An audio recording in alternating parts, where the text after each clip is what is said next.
Hey guys, what's going on? It's Mike from Dope Coffee. Now look, I've been successfully raising capital for the past 60 days or so, and I wanted to take some time and share with you some of the tips and tricks and things that I've learned over the past few days that I think really can help you in your crowdfund and really set you apart and get you on your way towards a successful raise.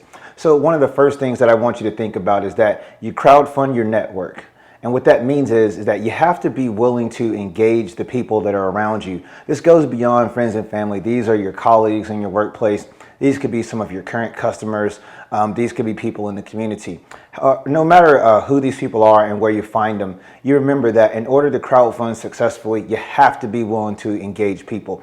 This means being unafraid to get out there, get yourself on video just like this one, and talk. Send messages out to people about what you're doing and why your idea is so exciting. If you don't get your network excited, it's going to be very difficult for you to successfully raise capital. And with that said, this goes right into tip number 2. The persona of your crowdfund will reflect your company. And here's what that means. If you want your crowdfund to be exciting to the public, if you want your crowdfund to be energetic and very optimistic, you have to be that as a company, okay? You can't expect for the public to get excited about what you're doing if you yourself don't exude the exact same characteristics that you want in your crowdfund. So here's my tip.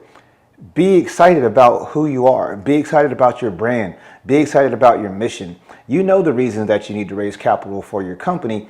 If you simply be authentic and let those feelings show through, you'll be very successful. And that brings me to my third and final tip. Focus on the money.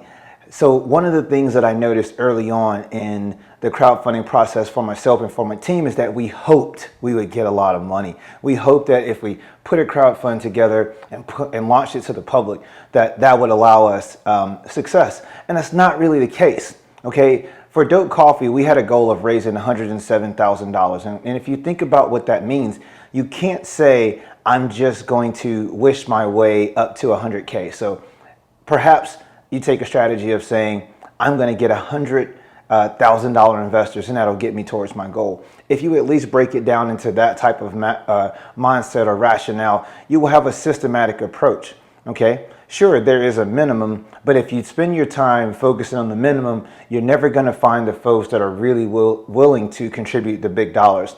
So those are some of the tips and tricks that I've learned. If anything, be authentic and be yourself. The more authentic that I've been as a founder, I have noticed that people are more willing to open up their checkbooks and to really invest in me as a company and as a brand. Speaking of which, if you haven't already, I'd really encourage you, go check out Dope Coffee's crowdfund on Crowdfund Main Street.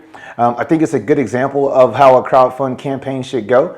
And if you're interested, there's a really, I think it's a really affordable offer, and invest in Dope Coffee. Thank you guys. And if you have any questions, feel free to reach me on LinkedIn or on social media. My name is Michael Loyd. You can find me on all social media handles. So thank you, and you guys have a great day.